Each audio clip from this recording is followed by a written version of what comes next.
Harrisburg, and KLBR Bend. Support for KLCC comes from Oregon Contemporary Theater, performing Wink, November 15th through 30th, a dark comedy about the thin line between savagery and civilization, featuring Wink, the cat. Tickets at octheater.org.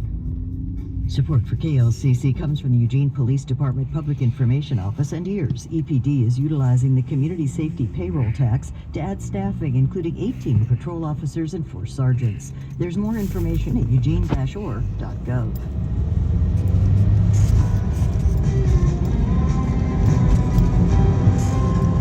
A new nuclear arms race has started. Ending it will not be so easy.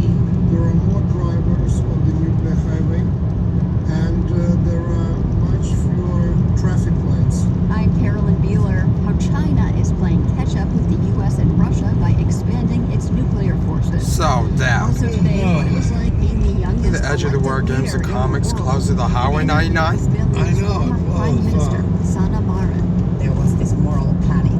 How can I spend this kind of free time with my friends as a prime minister? Is that appropriate? And the sport has been around for a while, but you may not have heard of it. The best way to describe it is like a mix between soccer and basketball.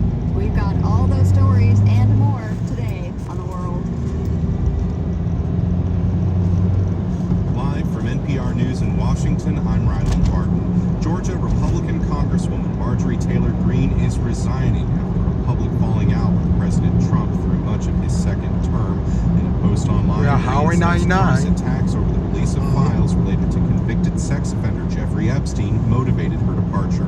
Standing up for American women who were raped at 14 years old, trafficked and used by rich, powerful men should not result in me being called a traitor and threatened by the President of the United States, whom I fought for. Greene says if she ran for re-election, she would have had to endure, quote, hurtful and hateful primary against me by the president we all fought for, and she predicts Republicans will lose in the midterm Like the elections. barbecue by Tony's Says her down. last day in office will be January 5th. A federal judge on Friday blocked the Internal Revenue Service from sharing taxpayers' addresses with immigration officials. NPR's Jude Joffe-Block has more. The court order blocks one of the ways the Trump administration has been taking unprecedented steps to share personal data with ICE to boost deportations.